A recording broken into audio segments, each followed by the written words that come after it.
Hi everybody, it's Daphne here with another art demo video. If you're new to my channel, I am the artist of the furry fantasy adventure comic Tall Tales, now available online at www.talltalesonline.com, with Tales spelled T-A-I-L-S.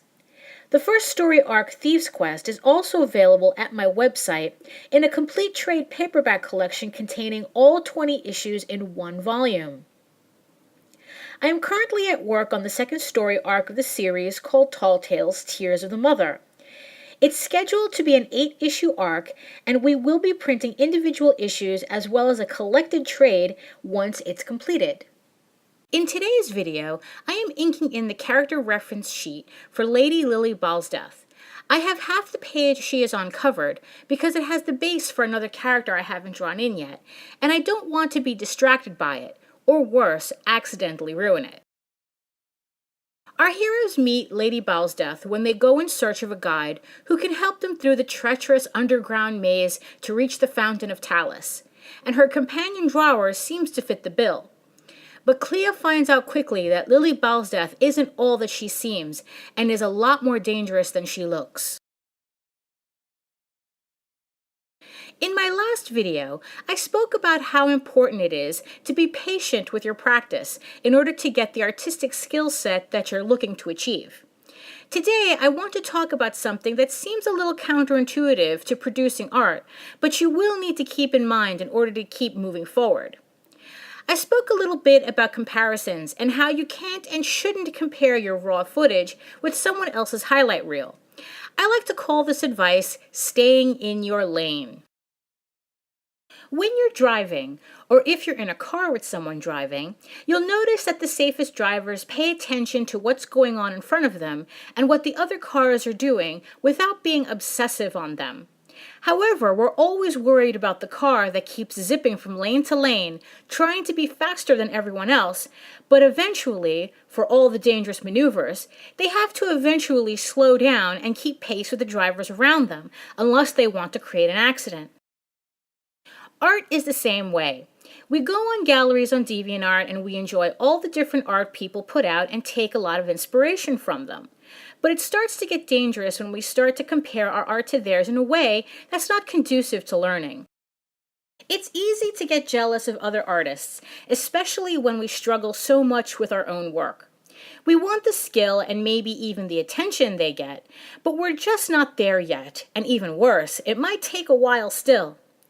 Now, I know you might be thinking, but isn't that how we inspire ourselves to do better? Well, to a certain extent, yes. There's always going to be that little twitch that pushes us to do better. But there's also a danger zone that can cause ourselves to sabotage our efforts. I have seen many people quit art altogether because their comparisons tainted their definition of success to the point that they can never be successful as long as the other artist exists. They try to pull shortcuts that don't work because there aren't any, and then drown in the frustration that their rival, with air quotes here, is still ahead of the game. Suddenly, it stops being about art anymore. Salvador Dali had a famous quote that went something like, "Don't strive for perfection, you will never get there." In my case, it's stay in your lane.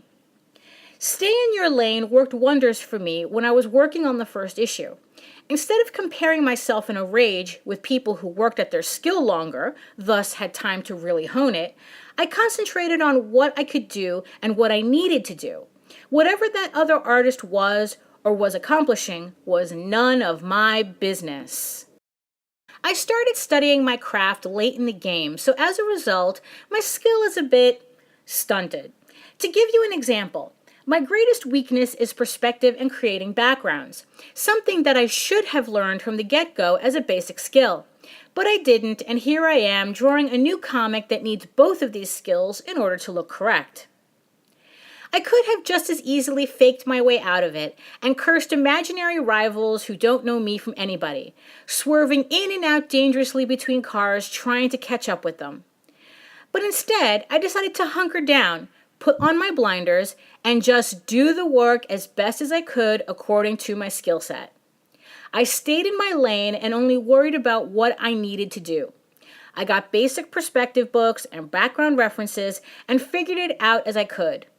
Did I draw my backgrounds? Yes, I did. Are they wonky as hell? Yes, they are. But I did them, and it's only going to improve from there. Falling into jealousy and cursing their name would have done absolutely nothing for me. Luckily, doing the work did, and what I realized was that I may not be as good as other artists or even get a fraction of the attention, but I am doing the work. And in the end, that's the only thing you can do and have any control over.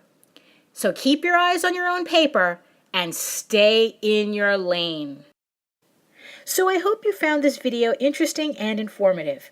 If you want to see more art demo videos like this, don't forget to click the like button and subscribe. If you have any questions or any ideas for future videos, feel free to leave a comment below. If you want more information about Tall Tales or any of my other artwork, including how to commission your own custom art from me, links are also listed down below. Thank you again for your support, and I hope to see you on the next video. Bye!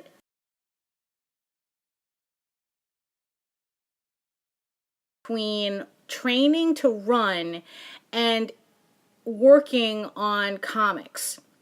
The only way that I can get faster with my running is just to do more running. There's no way around it. I have to do the runs, I have to do longer runs, and then eventually the speed will catch up once my endurance builds up.